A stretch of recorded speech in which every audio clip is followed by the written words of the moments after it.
Okay, I am Jana, and this is Julie.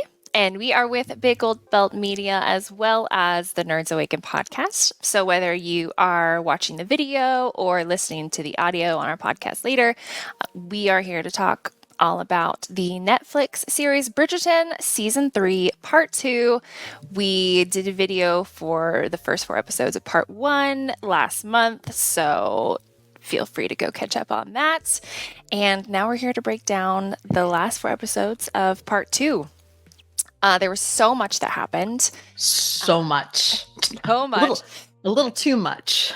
Definitely too much. We will try our best to piece it all together coherently. And this is full of spoilers. So if you have not seen Part 2, you will definitely want to go watch that first and then come back. But let's dive in. I know. So let's talk about just our feelings of Part 2 overall. We really loved Part 1. Like, I felt, and I know you did too, Jana, at the very beginning, that this was back on track. We had some issues with Season 2, but we felt with the first 4 episodes, it was back being the Bridgerton we loved.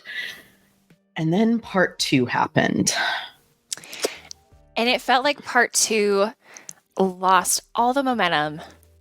Well, no, it had too much momentum. Yes. It moved too fast. There was things we really liked.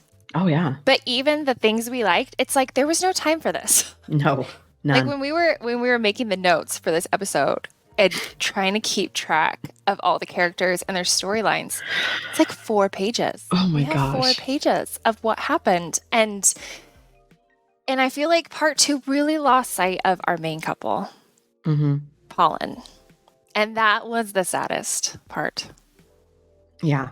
And I don't think you're alone in that. I think a lot of people have been feeling that way. When you look online and see the general consensus is that there was a lot happening, almost too much happening in this second part. And I don't know, maybe we were blind by that in Part 1. It just felt that Part 2 really was trying to shove a lot in very limited episodes and was trying to cover too many characters. And the main couple, Colin and Penelope, were lost in that shuffle. So I don't think we're alone in that. I've been seeing that. What we did get with Colin and Penelope, we have some great Colin moments, but we just needed more. Yeah, their relationship had really no time to breathe or grow. Like every scene they were in had to be big and momentous. Like every scene either had a big argument, like a big, swoony confession or sex.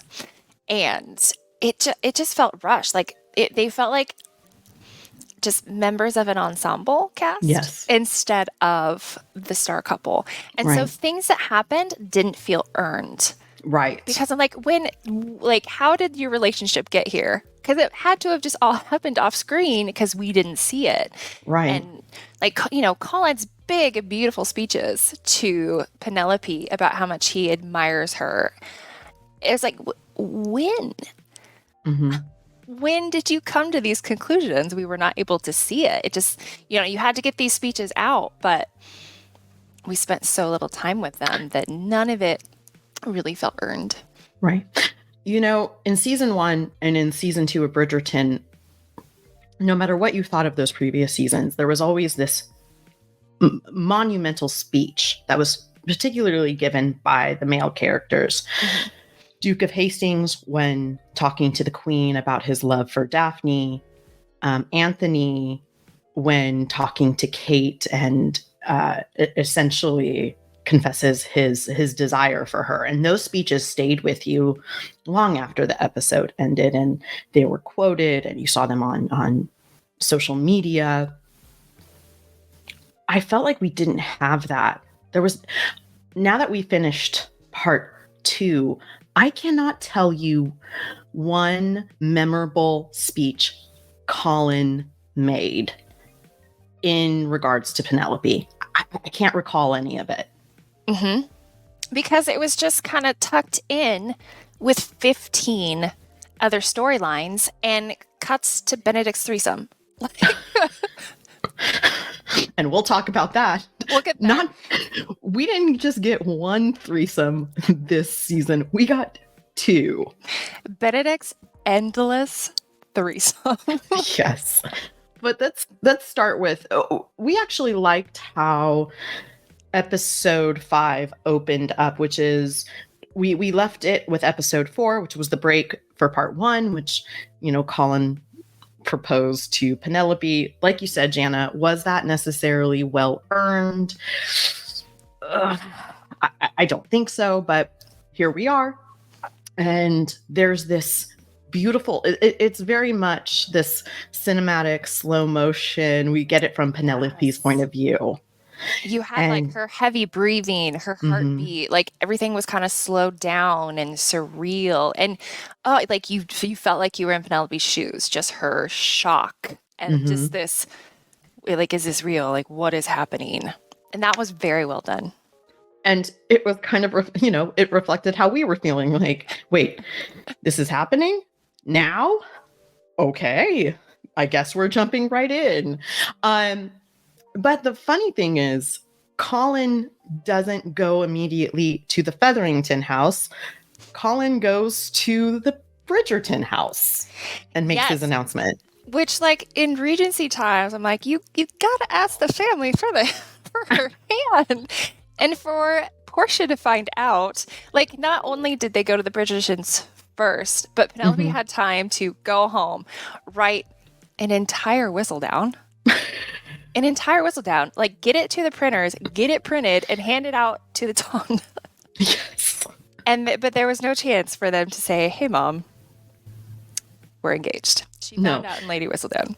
No, and that was actually a missed opportunity because, as you and I both have read the book by now, it's actually a comedic moment that Julia Quinn writes because Lady Featherington doesn't think Colin is there to ask for Penelope's hand. And so we are both book readers. We have read Romancing Mr. Bridgerton. And it's actually a comedic moment when Colin goes to the Featherington household to ask for Penelope's hand in marriage because Lady Featherington does not think that Colin is there to ask for Penelope's hand. He thinks she's there for one of the sisters. Now, we know that the younger sister is gone from the show. She's not in the show, but still it would have been, I just think, it was a missed opportunity. And I think what we really loved about part 1 was the humor that ran through part 1. And so I think part of that humor was definitely missing in part 2. The tone just felt different. But nevertheless, you're right. It was the mother found out through Lady Whistledown. Like, nobody asked for this girl's hand in marriage. And my thing is, Penelope deserved that. She deserved the romance. She deserved the spectacle. She deserved the traditions just as much as anybody else. So I missed that as well. And I thought that was a missed opportunity. But like I said, we loved how it opened up. We loved the way that we were placed with Penelope and in that moment of the shock and the kind of confrontation with Eloise. Yes. And I did want to say, we did get the conversation of Colin defending Penelope to Portia. And you're right. Like, that was apart from the book. So they left that in. It didn't have kind of the comedic value, but no. That was a good moment for Colin and Penelope. Her hearing him stand up for her and say, like, she is, the most worthy of the Featheringtons. And seeing Portia be like she started to see her own daughter differently because of that. So I'm glad we got that. Right. But yeah, that Eloise and Penelope.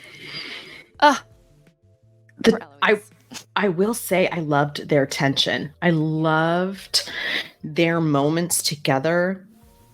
There was one moment I'm not too crazy about, and you and I will talk about that. It was during the whole engagement party, but Eloise looking at her and saying, until he knows the real you, he cannot possibly love you. And I think that was a common theme that I liked in this part, in these episodes, was love is about revealing who you really are, whether it's loving yourself or loving another person, embracing who you are and living your truth. And I feel like a lot of characters, and we'll talk about that later, are starting to embrace who they are, or at least come to somewhat of an understanding of who they are. Particularly two of the Bridgertons. More on that later. After the break.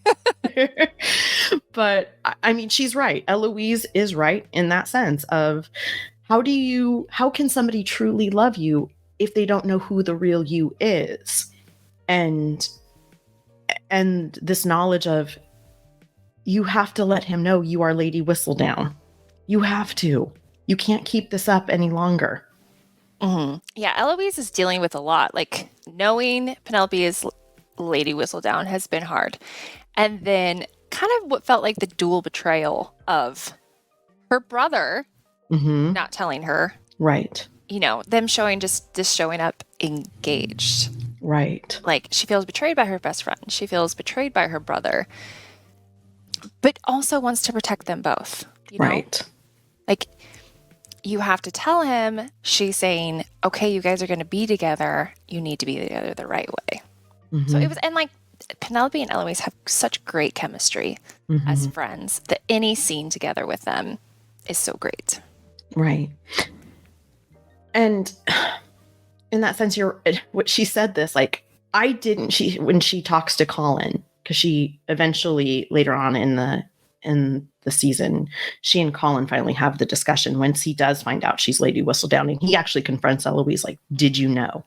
Yeah. And she said, you know, she even tells him, like, when were you going to tell me you fell in love with my best friend? How come you never confided that in me? I should have known, you know? And I wanted to be like, we did too. We'd like to know when that happened as well. Yeah, we would, because Colin went from 0 to 1,000 miles an hour in his love for Penelope, and it's so different from the book where he kept thinking, well, I don't know if it's love. Like, how will I know if it's really love? Right. So right. Yeah, there was not a whole lot of depth to Colin's feelings. No. Like I said, like, none of it felt earned. And no. Let's segue a little bit into their first love scene, which, you know, used a great bit of dialogue from the book, but did not make sense because it had not been earned. Right. Like, they have literally been engaged for a day, and he's already, like, singing her overwhelming praises. Right. I'm like, but when did you start to feel this way? I know. When another man liked her. And by the way, no mention of Lord Debling at all this far, too. Disappeared off the face of the earth. Bye-bye. So See ya. wild. You know, I know a lot of us, especially as book readers, were so excited for the mirror scene. They had hinted at it. Ads had showed it. And then we saw in the preview for part 2 that we were going to get it. Mm-hmm. So when it did happen, I didn't realize how fast into episode 5 it was going to happen. I thought we had some time to build up to understand these feelings. And all of a sudden, within the first, 10, 15 minutes, they're there. These words are happening. This moment is happening. And I wanted more before that scene. I'm happy we got it. It was a beautifully shot scene. Nicola is absolutely gorgeous and stunning. Yes, I was so happy for her. Oh, like, just the way they framed her and shot her just as, like, a feminine goddess. It was so beautiful. And it was also, what we loved about it was realistic, because this scene, we see Penelope losing her virginity. And in many regencies and in television, when a woman has sex for the first time, it's magical and beautiful. It's like a slight sting and then a Mhm. wave of pleasure. Yeah. Like, no. They go like this. Ooh. I'm like, That would be nice. we all wish, you know, but this was realistic. And it was is it, I think one of her words was, is it in yet? And he's like, no, not yet. Well, and it was just emotionally how realistic and beautiful it was. Like, it wasn't just they're swept up in passion, they're just making out, it all happened so fast. It was, two people discovering each other, learning each other, trusting each other, like going slowly and learning. And it felt like the most realistic, also the longest. Just went on forever, and I'm like, I feel like I shouldn't be here. I'm gonna give them a moment. Oh, excuse me. I'm so sorry. Oh, I'm sorry. This is a private moment. I should not be here. Like, it felt very real, but beautifully shot. Beautifully shot. Acted. Like, very, very, like, Nicola looked so vulnerable the whole time. Excellent job. I was just so proud of the show for showing a real woman with real curves and herself admitted perfect breasts. Yes. It's like, I'm sorry, I have perfect breasts. She looked gorgeous and stunning, and I'm hoping that this opens the door for all shapes and sizes, not just that of what Hollywood considers to be beautiful. So it was beautifully shot. They showcased her as this goddess divine. And then that was pretty much it for the sex scenes until, there was this one incident in the streets at night that was so fast. I did not realize what was happening. And then at the very end, and that was it. And just speaking of, right before we got on Twitter, there was a post about people who had seen like original screeners and scenes that were deleted. And like one was another love scene between them, and then maybe even two, and then them like laying in bed afterwards talking about Colin's manuscript. Oh. Which is like we wanted more of that. Like, part of the reason Colin falls so hard as Penelope is she believes in his writing and encourages his writing. And we got just not even a taste of that. So I'm like, oh, why couldn't you take out No, I know. one of the other, storylines that didn't really amount to much and give us more Colin and Penelope building their relationship? I know, because the thing, and this is where I hope the showrunners and the writers understand, is trusting the source material and the fact that this was such a rich storyline, the friends to lovers, the friends to couple storyline, that this is who we were tuning in really to see. While it's great to catch up with Anthony and Kate, and we're going to talk about them in a moment, and while it's great to see Violet Bridgerton essentially having a second chance at love, the couple we really wanted to see this season was Paulin. That's the couple we were invested in. And I wish they had just realized and given us 25-30% more of them, because they are such the couple that I think speak to so many people. No matter who you are, you're a Penelope, you could be a Colin. You love a Penelope and Colin. I think their storyline is so strong. My marriage was friends to lovers. We were friends for years. And then things started to change. And that would have been so fun to see play out for longer on screen. That slow transition. So let's talk about episode 6.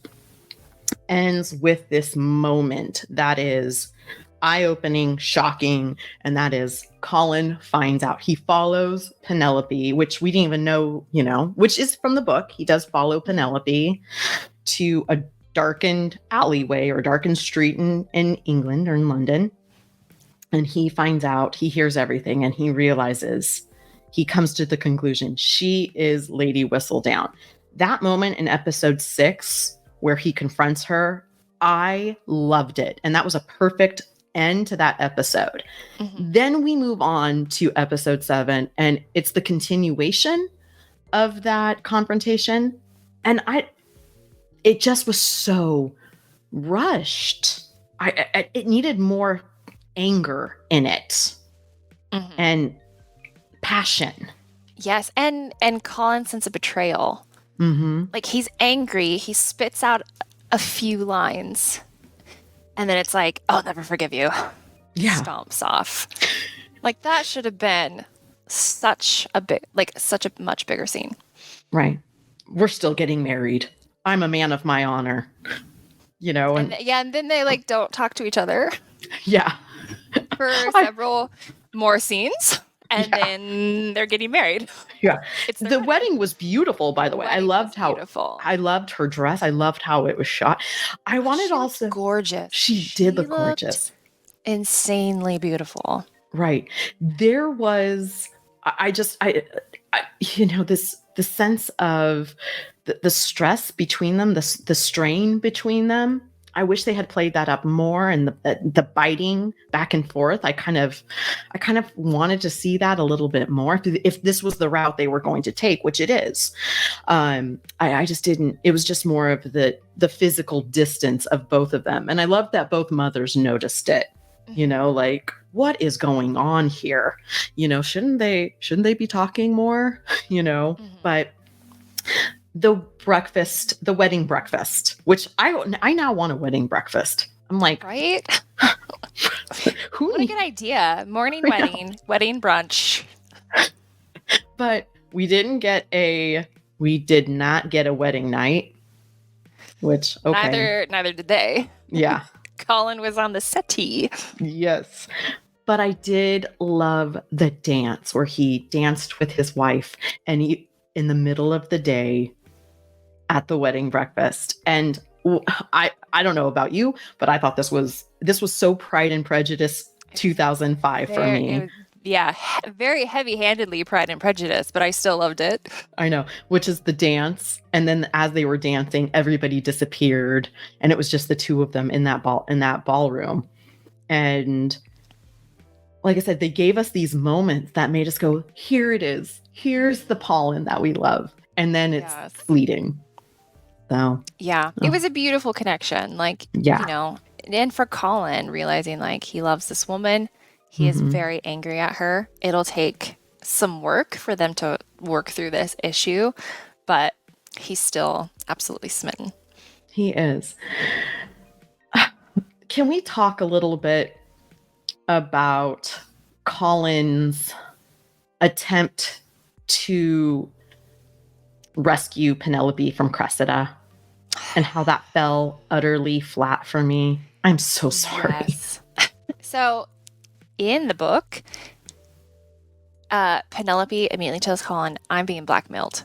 Mm-hmm. And Cressida is a whole other topic about how they did her dirty.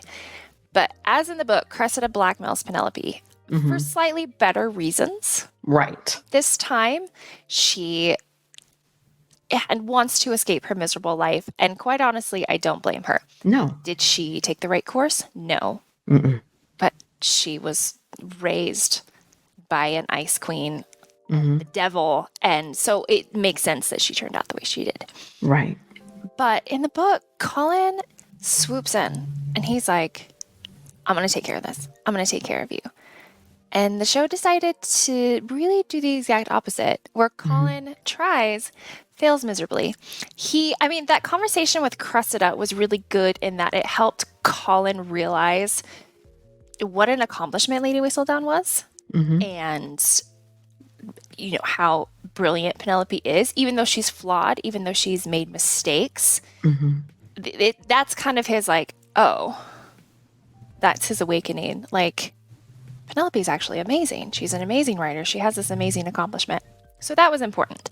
Mm-hmm. He just makes things so much worse. And that was slightly disappointing. Like, I know it's all about like Penelope believing in herself, coming out of her shell, but this is a romance, and you kind of want that partner to be there and to protect them, even if they don't need it, even if they can protect themselves. Colin has this great line where Penelope says, "I can take care of myself," and he's like, "Then what good am I to you?" Right. And she's like, "I love you," and then they make out in the middle of the street, but. It was a choice to have Colin fail at protecting his wife. The thing for me was, these are the words I needed Penelope to hear. That I didn't feel like Cressida should have earned the right to hear these words. And that he doesn't tell Penelope any of this until it's too late, until like the very end of the show. And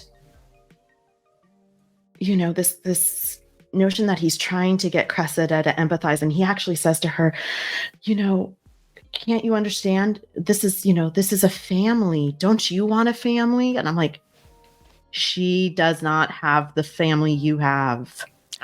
Cressida's comeback, she's like, you've always taken advantage of the fact that your family will always have your back. We are very different people. Like, I can't just rely on the grace and mercy of my family to get out of this. Right. I will say, I did like the change of having Penelope take back her own power and reveal herself in her own way. First of all, she immediately, Cressida tells Lady Featherington, your daughter is Lady Whistledown, which I was like, what? I remember texting you going, what? Like, what? Damn, she just swooped right in and was like, test me, I'll tell everybody else. And I was like, but then I love that scene where Penelope goes to tell Colin, and like Eloise is there and the mom is there, and the mom's like, well, Eloise should leave. No, she knows. Well, Colin, no, he knows. Am I the only one who didn't know? But then all three of them, Colin, Eloise, and Lady Featherington, start to come up with a plan. And how are we going to do this? Let's pay her. I can, and Penelope says, I actually can pay her. I have the money. I really, really expected at least Portia to be like, should we just get rid of her? Like, if anyone's going to say, let's just get rid of her and hide the body, it would be Portia Featherington, and I'm a little disappointed that didn't happen. Portia, you know what? This woman has broken the law, has swindled the ton out of a lot of money. So yes, the logical conclusion is yes, she probably would resort to murder. Why not? I needed at least one. Well, we could just kill her. Even if it's denied.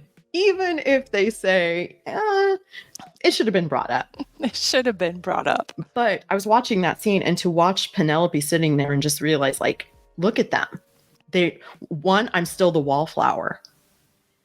That even in my marriage, even in this situation, that is me at the center of this storm, I'm still the wallflower. So while I wish that Colin took more control and more power, I loved that it was Penelope. It was on Penelope's terms. It was her idea that she took back that power. She was the one who revealed herself to the queen. She was the one who revealed herself to the ton. And she made this amazing speech that said, essentially, while I entertained you, I need to start doing this for the better of society. I need to do this for making a positive change.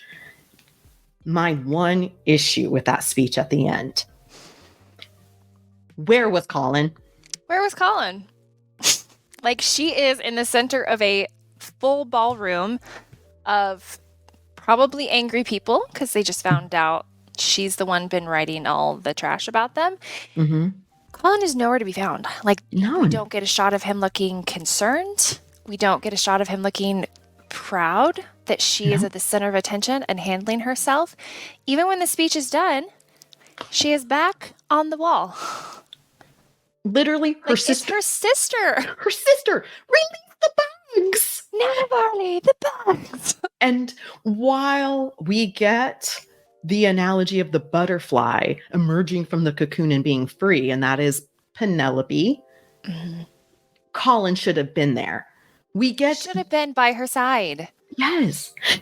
He does talk to her at the ball and, tells her, I read your letters to me and I realized you can't give up Whistledown. You are Whistledown. That when I read your letters, you are, you and Lady Whistledown are one and the same. But you couldn't have said that in the entire ton. Yeah. Or rush to her side when she was done and everyone was just like staring at her awkwardly. There was no show of support from Colin. None. And there should have been. Right. Or at least let this be her moment. Right. But let him be by her side. Right. Let him stand with her. Have the other Bridgertons get on the stage with her as well. She is now, and he even said, you are a Bridgerton. You will stand with us. And because when the queen comes to confront the Bridgertons, because she's figured out one of you is Lady Whistledown, I can tell. Because she doesn't buy that Cressida is Whistledown either. Penelope attempts to leave, and the queen is like, no. Or Colin tells her, no, you are now a Bridgerton. You have to stand. You have to stand with us. Then stand with her. Stand with her. Yeah. But they didn't. So that was a missed opportunity. Full conversations with multiple other people before her husband showed up. Like, she talked to her sister. She talked to Lady Danbury. Did she even talk to her mom? Yes. Like, where is her husband? And can we just talk really quick about Lady Danbury going, I knew the whole entire time it was you. Like, have you ever spoken to Penelope in your entire life? Like, they tried to keep that from the book, but I'm like, no, you didn't have Lady Danbury and Penelope talk once in this season. And that was not earned. It's like there's like two sides of every scene, like a coin. I'm like, yes, I love this. But then you turn it over and epic fail.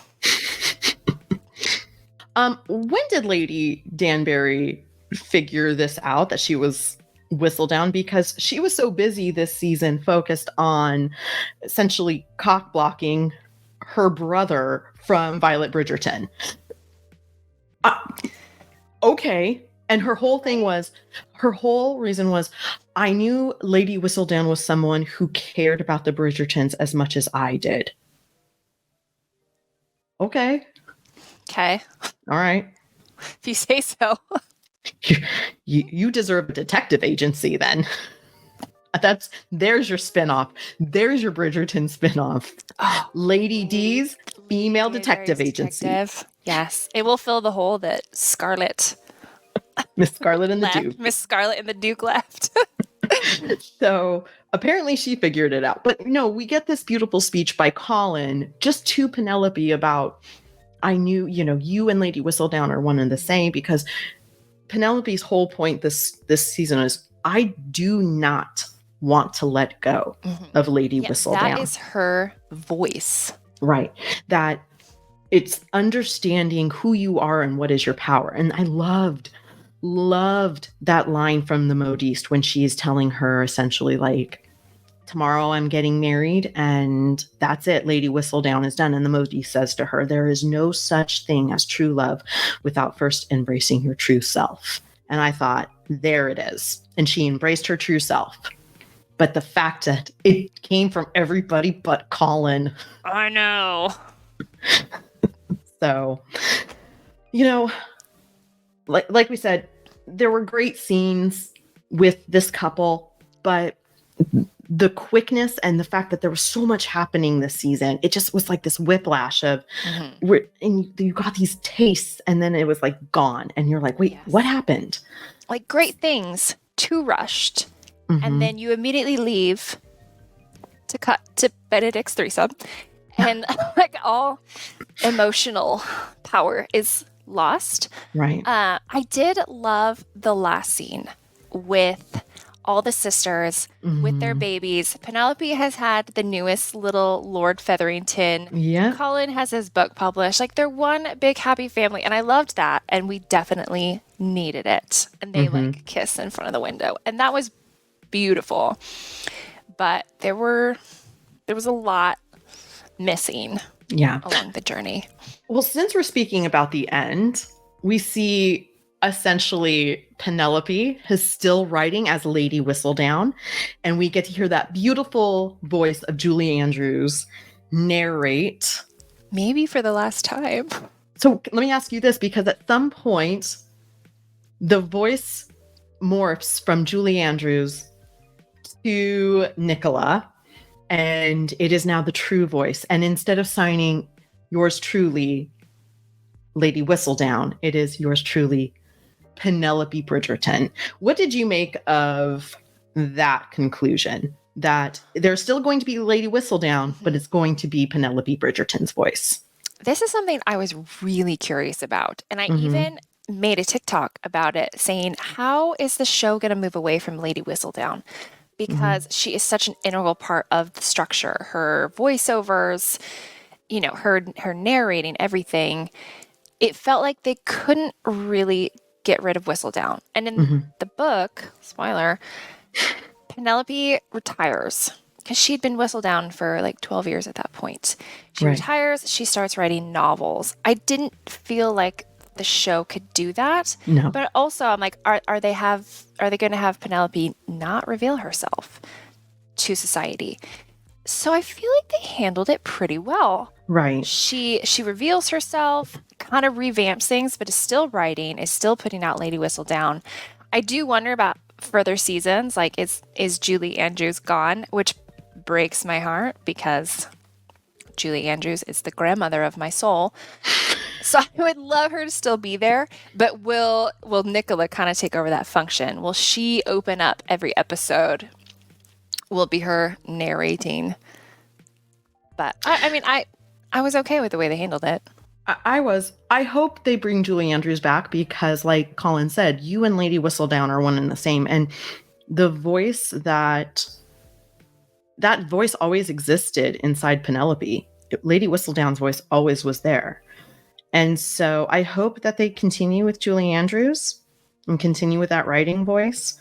I just loved the fact that she was changing Whistledown to give the voice to the voiceless. Yes, she has that great line where she's like, you know, I was doing gossip. She was doing a little bit as vengeance, but she said I should have been using that voice for good, and to give a voice to the voiceless, empower the weak.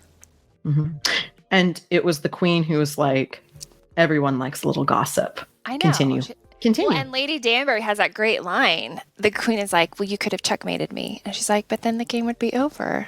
And what fun would that be? Yeah. So that was good. So yeah. I hope Lady Whistledown is still a big part of the show going forward. Maybe Julie Andrews wants to retire. And, you know, the next series is 2 years off. Maybe she'll be like, just let me go. But I just love her voice. Right. So. Right. You know, we've talked a lot about some of the areas that needed to be areas of growth that this season needed. Let's talk about an area of strength. And this was one that kind of shocked both of us. And that was the Featheringtons, especially the relationship between Portia and Penelope. I did not expect that. And it was such a beautiful gift that the writers gave us. Yes, it was like the healing you needed for them. And there were a lot of times where it almost looked like Portia was going to be dodgy. Like she was going to scheme again. She was going to throw Penelope under the bus. But I just loved watching Portia see her daughter and her strengths and how amazing she is, and for Penelope to hear Portia's side of things. It's like I grew up in a world of men and knowing how to cater to men, and all I had was daughters. And so I just tried to prepare you. And like, what happiness has Portia had in her life? Like, none. A loveless marriage, an affair that essentially was led her to illegal activity. Yes. You know, and then that desperation that she has to it's not about protecting the Featherington name. It's to protect her daughters, because she knows once it's revealed that the money that they have inherited, quote unquote, is really stolen money from the 10. That's it. And it doesn't just affect her, whatever. It affects her 3 daughters. Yeah. And essentially when she discovers that her daughter is Lady Whistledown and they confront each other, you see the understanding of, we had to do what we did to survive. And we both use the ton to our advantage. Mm-hmm. Anybody else would have done it too. Yeah. And Penelope realizing like, oh, wow, maybe there's more of you and me than I realized. But it was so beautiful.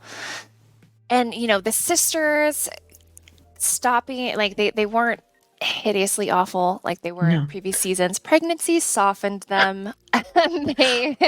I seriously thought the oldest sister, with her jealousy for Penelope, I thought she was going to play into something with Lady Whistledown and maybe telling Cressida that she was Lady Whistledown. Like she would go into Penelope's room, discover the floorboard, find papers and the money, and then go to Cressida. I'm happy the show did not take that route. I'm so glad. We needed that reconciliation and that healing. Right. Instead of just more like backstabbing and betrayal. Right. And while there'll never ever be the Bridgertons, they're still family. And family comes in all shapes and sizes. Mm-hmm. So I thought that was that was such a wonderful exploration of these characters. And I did think it was really crucial to the story because they are the family of the main couple. Yeah. I know, like, I've seen a lot of comments where like, oh, we're just wasting time with the Featheringtons. I'm like, no, like, that, like, the main couple's family. Like, we needed that instead of 5 of the other storylines that didn't relate to the couple at all. So I'm so glad they included it. That, for me, was time well spent. Right. Now, a reconciliation I kind of had issues with because it just felt so rushed, and the fact that didn't really stick out and stay with me was the reconciliation between Penelope and Eloise. All of a sudden, Eloise and Penelope are working together because Cressida has revealed herself as Lady Whistledown, and Eloise is like, you have to write another edition. You have to out her. And I'm like, whoa. When did this come out? What? And then next thing you know, they're together again. That was one I felt like, with the fight that we got in season 2, that back and forth between Eloise when she found out and Penelope, and how Penelope wrote about her to save her. Mm-hmm. I just felt this reconciliation deserved more time and more weight. Eloise had a very swift change of heart, where first she gives Penelope almost the cruel deadline of, you tell them at midnight at their engagement party. Yes. Or I will. And then all of a sudden, she's like, oh no, Colin shouldn't know. It would break his heart. I will help you hide the secret. Right. And yeah, she went from, you have to tell him, to don't tell him. No. Yeah, don't tell him yet. You cannot be discovered. It was almost like we had 2 different writers who didn't talk to each other from part 1 to part 2, you know? And so when they were sitting on that love seat together, and they kind of is very reminiscent of the first season. They're just leaning back, kind of just, you know, sitting together, talking. And Eloise goes, well, what books are you reading right now? Mm-hmm. I thought that was sweet. But I just needed more. Yeah, sweet moment. Was it totally earned? Yeah.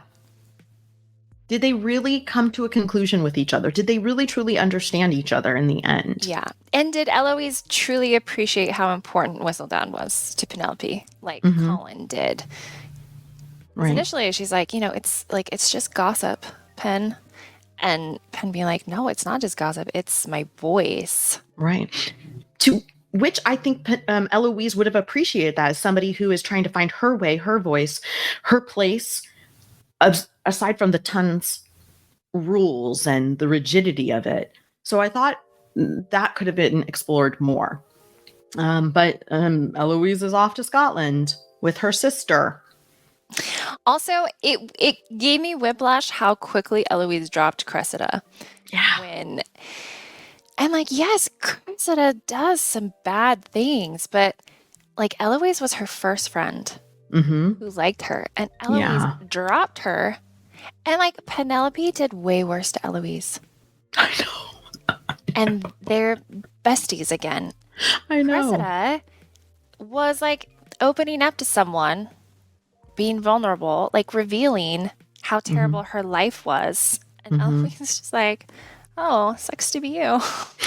See ya. You better not do anything unforgivable. Right. Well, that was sad. That was sad. Really, really, like they did Cressida so dirty. They did. And I'll tell you who is dirty is Cressida's mom, because did you recall the scene where she hides her sleeve? The mother hides her sleeve, and you see that there's ink on the mother's, like the mother is writing. Yeah. And there was something on social media. Somebody put Cressida's first edition of Lady Whistledown, and all it was a parchment paper that said "the." A really like curly calligraphy. Yeah, I am so confused as to why they started to set Cressida up for a light redemption, like showing us her backstory, showing us her motivations, and then being like, nope, sorry, you get punished. You get shipped off to Wales. You don't get to be happy. I'm like, do you know how badly I wanted Cressida to just get some money and leave? Like, she didn't have to fall in love. She didn't even have to, fully turn over a new leaf. Just set Cressida free. And maybe she'll come back in further seasons. But her ending was so unsatisfying after we thought they were really going to build towards something. Right. And once again, it's that sense of the desperation. It's that sense of, I have to do what I have to do to survive, like Portia does, like Penelope does. It's that, hey, we're not all Bridgertons here. We all don't have strong family ties and this money that we can rely on. So we have to make do. And sometimes we have to get our hands dirty. Yeah. Like, is Cressida really any worse than anyone else? Right. No. But she is villainized and punished while everyone else gets a happy ending. Right. Right. So, yeah, I think you gave us this depth to a character that otherwise we have considered to be the mean girl of Regency romance. And then it just kind of falls flat in the end. And she's shipped off. And like I said, I think we'll see her again. I think we will in some way, shape, or form. But I really appreciated the first part of her story. So another storyline that kind of fell flat and a characters we actually became invested in were the Mondriches. Yeah. What was the point? We really thought that was going somewhere, and it really didn't. So part one shows us the Mondriches are essentially us, how we would have fit in with the ton, and how a normal average couple is thrust into this life of rigid rules and balls and invitations and do you have your own job? No, you cannot have your own job. And who are you? Well, who you are is depending on your place in the ton and where you were born and who you were born to. And so we got to experience life in the ton through these two characters. And I seriously thought we were going to get a strained relationship that would have reconciled in the end, because it seemed like the wife was kind of adapting more and following the rules and wanting to be a part of this. While the husband, not so much, right? Mm-hmm. Well, Yeah, it was, and almost like guilting the husband into selling his club, participating in society. For what purpose? Right. And it would, it'd be like the wife would be like, well, let's break this rule, but let's abide by this one. Like, okay, we'll sleep in the same room, but you have to sell your club. Yeah. I'm like, but these rules are ridiculous. Like, why? Right. Why do the rules win? And I'm like, what was the whole point of their story? Just to make them nobles so they could show up at balls? That's it. So they can be at a wedding that was a Bridgerton wedding. They were at Francesca's wedding. Yeah. And nobody else was there. I'm like, okay, you get to go to balls now. And the show hinted, they did, I don't know if you caught it, they did show how they were rebelling against the ton. They were rejecting dinner invites. Ooh. You showed them. Rebels. Yeah. That storyline was a letdown, and just like they completely half-assed it. Mm-hmm. I'm like, if you're gonna spend time focusing on this couple, like, make it count, make it work, make it mean something, because I think they have become a fan favorite. We love hearing about them. We loved their storyline. That's why I think they've been included every single season. And so once again, trust the viewers and what the viewers want. But yeah, but it was so surface level. Like, you just never really got deeper with them. No. It flatlined in the end. It flatlined. We got Kate and Anthony back again. So much Kate and Anthony. And last time in our part 1 discussion, we were like, yeah, it's good that they get them off screen so that the main couple can take the spotlight. Like, they were gone for maybe an episode and a half. And then they're back. Kate is pregnant. Yay! They're gonna announce it at Colin and Penelope's engagement party. And I'm like, no, this is the biggest family faux pas in the world. Like, you do not... And, like, thankfully, Cressida stole their thunder. Thank God. I felt so bad for Colin and Penelope because, like, this was their engagement party. They should have been the focus. And you have Kate and Anthony telling people they're pregnant. Then you have Cressida coming in saying, I'm Lady Whistledown. And I'm just you have Penelope having a full-on panic attack because she has to tell Colin by midnight. Yeah. Worst party in the world. It was not pleasant. It was so many faux pas. I loved the charade scene, though. Oh, my gosh. And Anthony just shouting out.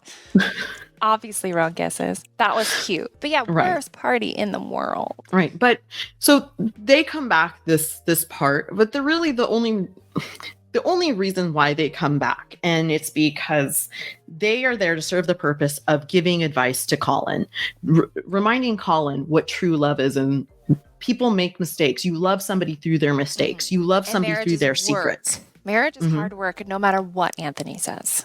Right. I did love the fact that Anthony said to him after, because Kate says, listen, a drink, he goes, I can smell the liquor on you. He goes, well, it's my stag party. I had a celebration. 1 or 2 glasses is a celebration. A full bottle is running away from something, And then Anthony's like, the night before my wedding, I had a full bottle by myself. So I liked that. But really their point was to give Colin that advice to understand and to appreciate who Penelope is. In the books, it's Daphne. Daphne gives Colin that advice. Daphne and Simon, who, by the way, no mention of them at all. They no longer exist. Like, not even, I mean, there's 2 siblings' weddings in this season, and not even Daphne and the kids are sick, or, oh no, they're in the Americas. It's like they just don't even exist anymore. They're the missing Bridgertons, because for at least a season, a full season, nobody knew where Francesca was, and nobody mentioned Francesca. She was missing. So now they're the missing Bridgertons. It's so awkward when you think about it, though. Right. Like But they're just gone. they're gone, and they did mention, though, the sister Edwina is doing phenomenal in India, and in fact, the Bridgertons are going to India.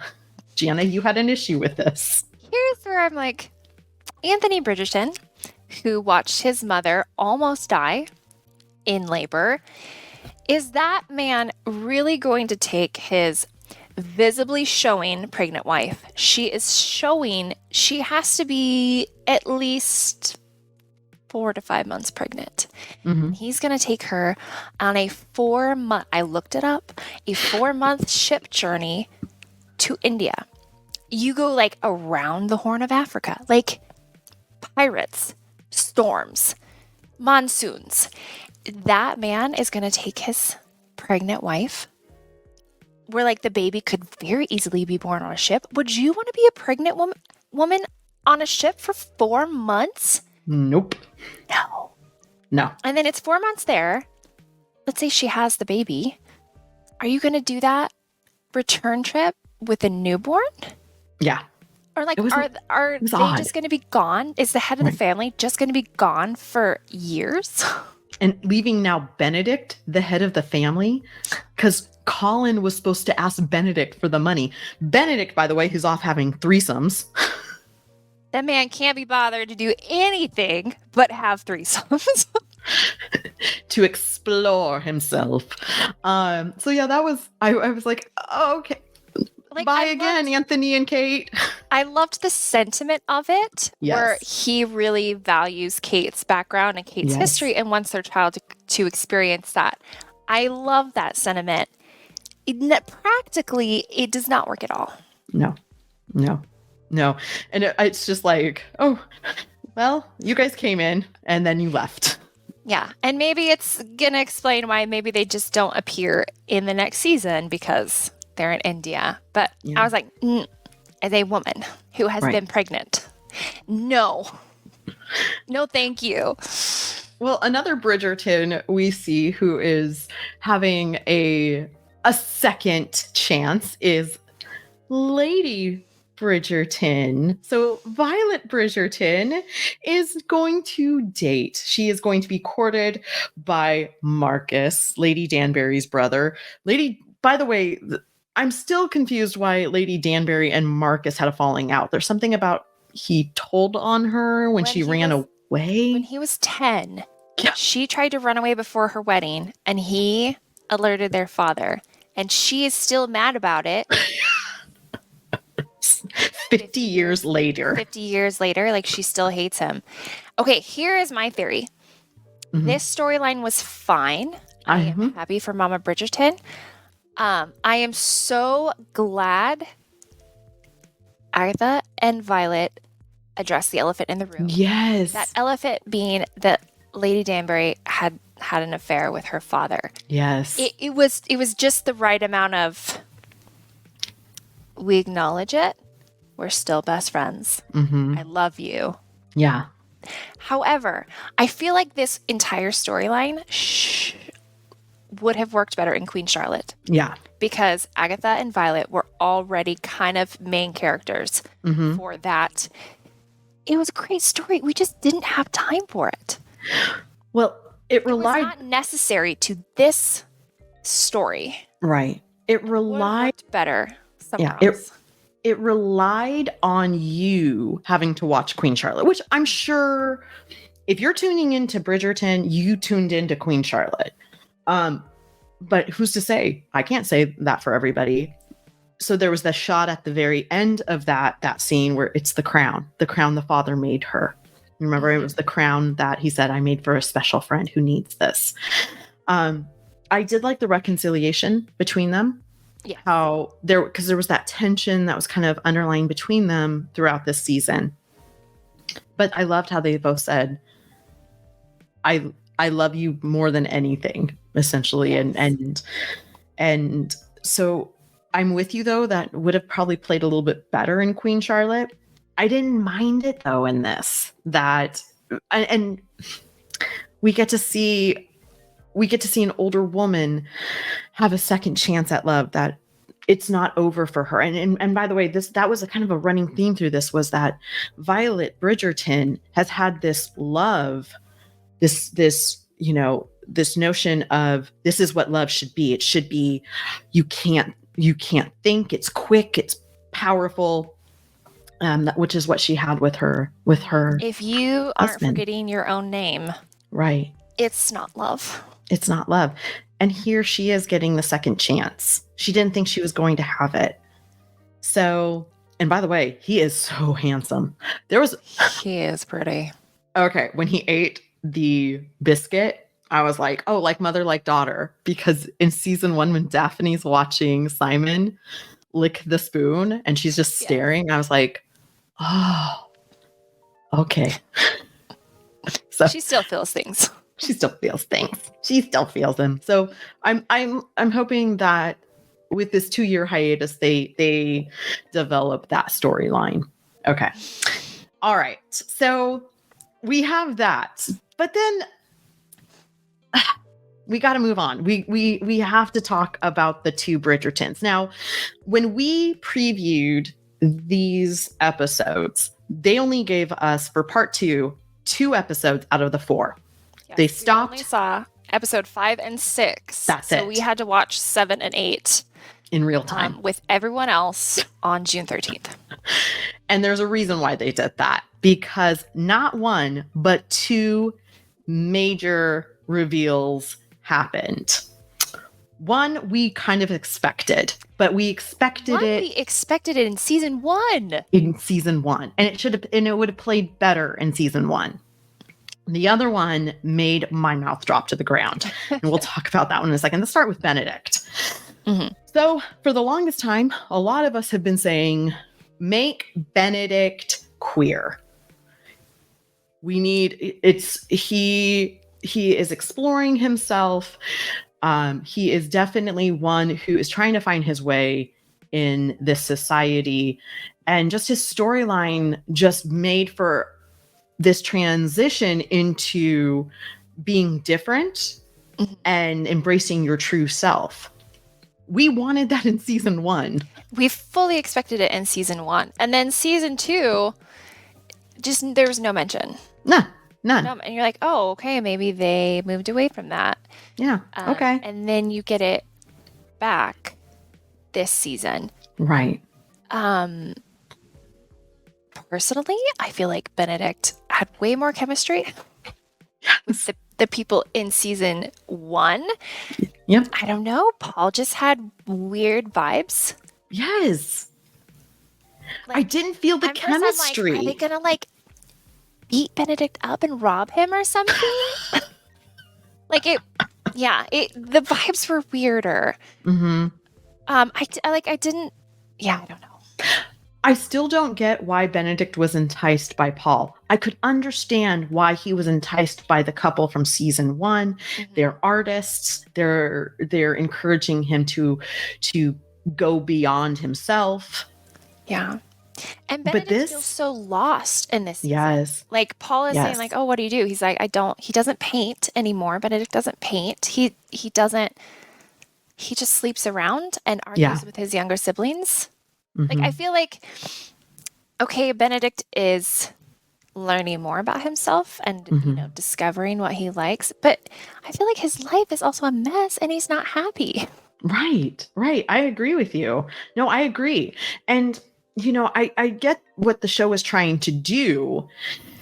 It just, it played out better in the first season than this one. Tilly's a phenomenal character, by the way. I liked her.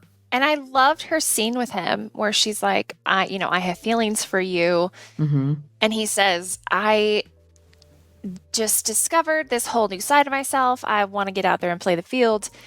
And she's like, okay, I respect that. It was just good for me to know that I could still fall in love. And warning him, it is going to get old. Yeah, it gets old fast. It's going to get old. And that I like that scene, and her saying we have so many rules on us. Exactly. Although I am laughing that the Mondrases hadn't sell their club. I know. No. Benedict gets A throuple. right. I'm like, he gets to break that rule, but the Montroses still have to sell their club. I know. I don't know if you caught this. See, you're not a reader of the other books, but at the end, and I think a lot of people were, especially readers, were like, as Eloise is leaving the Bridgerton house to go to Scotland, she says, I'll see you at there's a masquerade ball. Mm-hmm. And essentially he's, I'll see you then. And he says, I will be there in a mask, hiding from eligible young ladies, which is what he does. Which he does in his book. And that's how he meets Sophie. Mm-hmm. So some people are thinking that was a hint that next season's focus will be Benedict. But how will that play with his new exploration of himself, of his queerness? That will be interesting to see. Mm-hmm. Yeah, like, will he be ready to settle down? Will they really change Sophie as a character as they have now changed another character? Yeah. It'll be interesting. I love that they have stayed consistent with the Eloise Benedict, deep conversations on the swings at night. On the swings. Yes. And both of them just feeling lost and trying to find themselves and just coming back every season and being like, I don't know what to do. I don't know who I am. And like having that solace in each other and understanding each other that way. Yeah. I missed that. I don't think they did that in season 2. I think they did. I saw a picture. Oh, okay. Of each season where they had a conversation. Oh, that's a great relationship. Mm-hmm. And to always have that throwback. I hope they continue that, because we see two siblings who absolutely care and connected. They care about each other and they're connected. So, and the chemistry between the two of them is phenomenal. Mm-hmm. You really do feel like they are brother and sister. So I hope we see that. We hope we see that in season 4, in 2 years. More of them than just, this one scene every season. Right. Well, we have to close it out. We have to. The biggest spoiler. The one that I think is dividing fans. It's breaking the Bridgerton fandom apart. Right. And that is Francesca. So, spoiler, here we go. Francesca, at the very end, finally gets to marry John, the man that she loves, who understands her more than any other person, who speaks her language, whatever that language may be. And at the Featherington ball, she meets John's cousin. Now, if you're a book reader, you know who that cousin is. Michael Sterling. In the show, it is Michaela Sterling. And so immediately she meets Michaela, and it's that moment where she forgets who she is. She forgets her name. She has that moment that Violet Bridgerton has talked about, promoted amongst her children, and she meets Michaela. Mm-hmm. This is an epic love story that Violet wanted for all her children. Right. This has very much divided fans. And many feel that they are missing out of this storyline that dealt with the issue of infertility. If you read the books, spoiler, sorry if you haven't, but one of the storylines from Francesca's book is that she deals with infertility, which if you're a Bridgerton and you're dealing with infertility where there's 500 children in the family and every woman gets pregnant upon like the first few months of their marriage and has multiple children, this can be quite frustrating and very much in a time frame where women were, you have to produce, and that's a big part. That's a big role for you. To not be able to do that is quite disheartening. But essentially Francesca not only loses her husband at some point. She loses the baby that she's carrying, John's baby, within, I believe, weeks of his death. And then meets, and then we have this cousin who loves her, adores her, but hides it. Mm-hmm. And essentially Michael helps Francesca open up, especially sexually, and they end up together, and then they even have issues conceiving. So a lot of people who are devotees to the book, that they are devoted to the source material, were not happy with this particular change.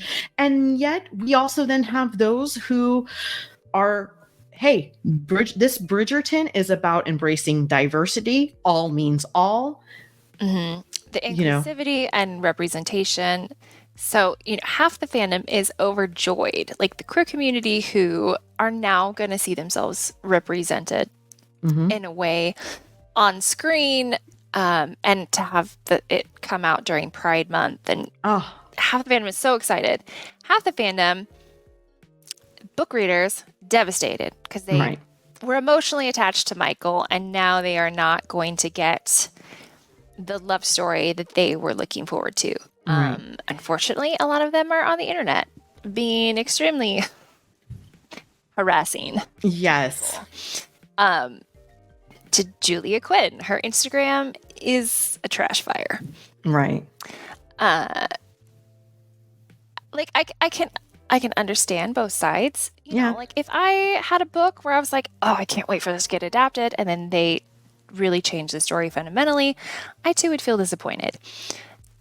But then, you've got the other side of it where it's also making people really, really happy to have a lesbian couple. Let's not forget that when season 1 came out and it was announced that Simon, the Duke of Hastings, was going to be Black, there was pushback on that. How can this be? It's Regency. It's set in the 1700s, 1800s. It's not realistic. It's not realistic. But guess what? Shonda Rhimes gets to do whatever she wants. This is her interpretation. Mm-hmm. And making somebody feel seen and heard and valued is never a bad thing.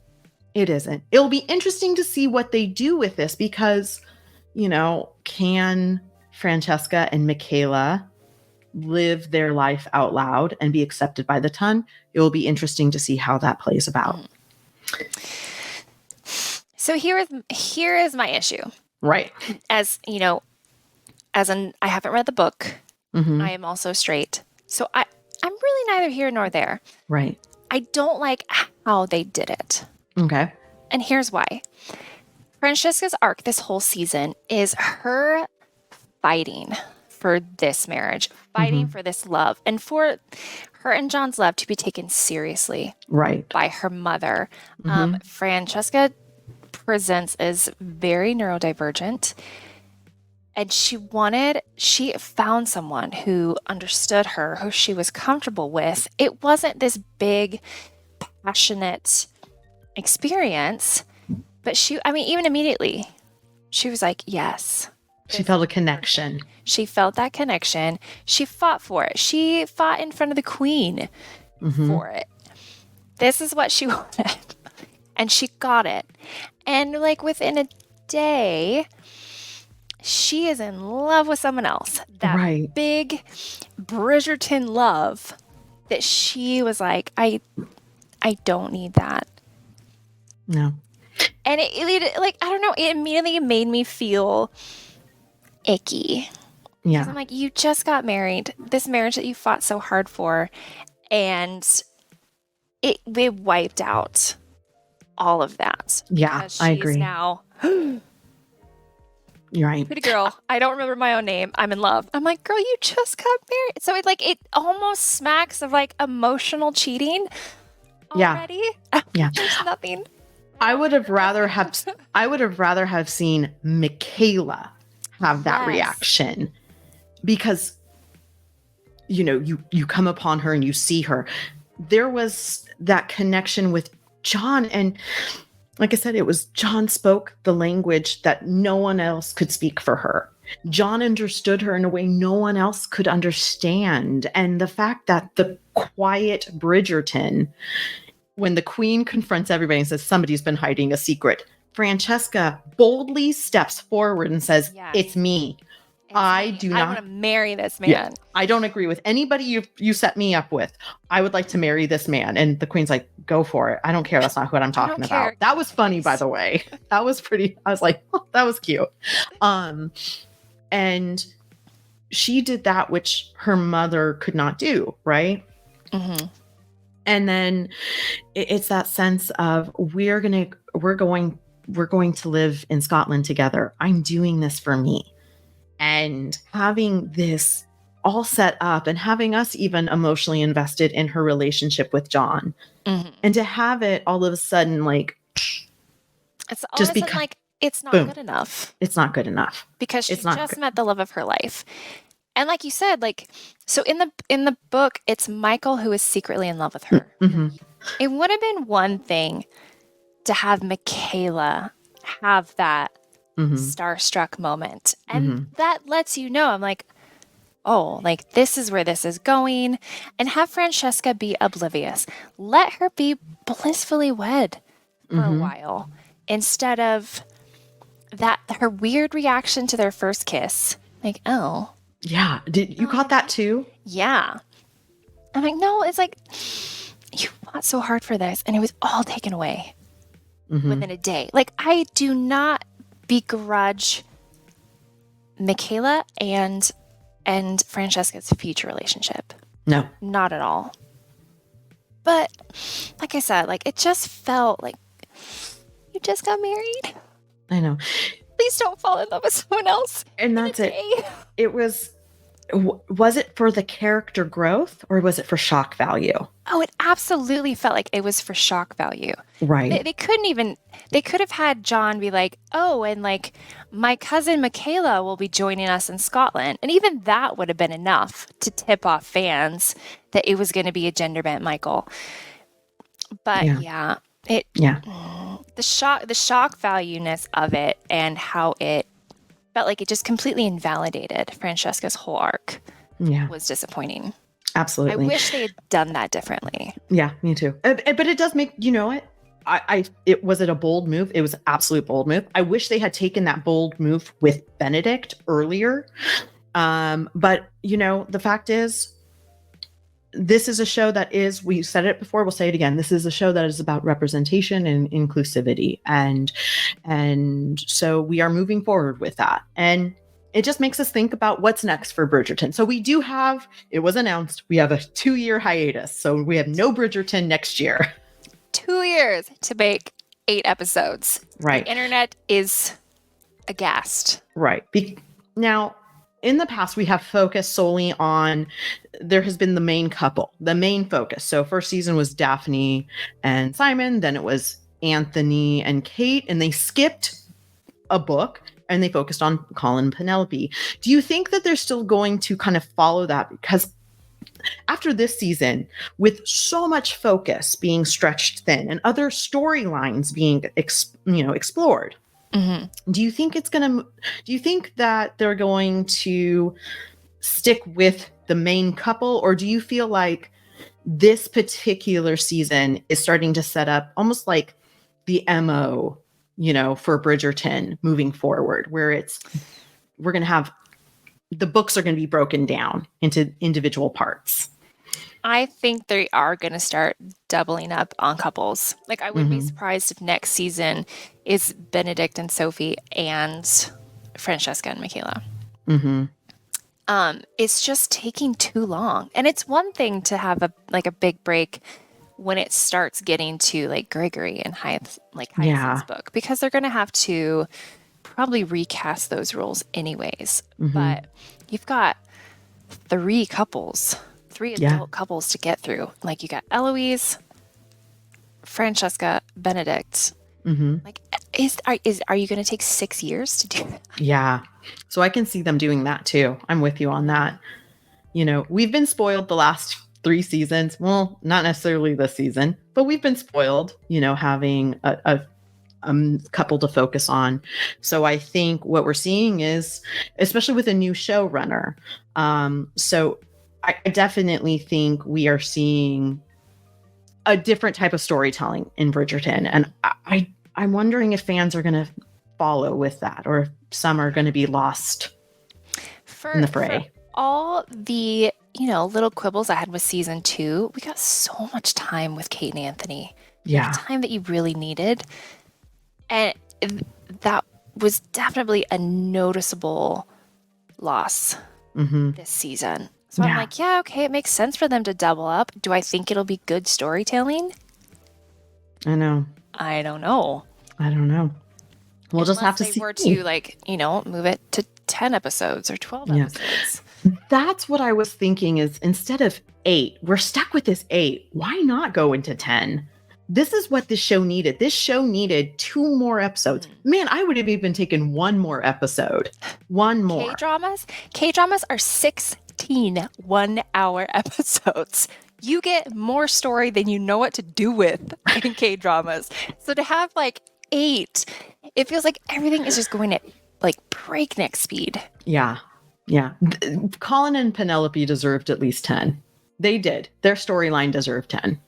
So who knows? And that's the thing. Maybe this 2-year hiatus will be one that the writers and the showrunners come together and say, okay, what can we do to keep this fresh, to keep this new and moving forward? And so, I know I'm excited for the next season to see how all these characters and all these arcs are going to be explored. And I know I'm not the only one.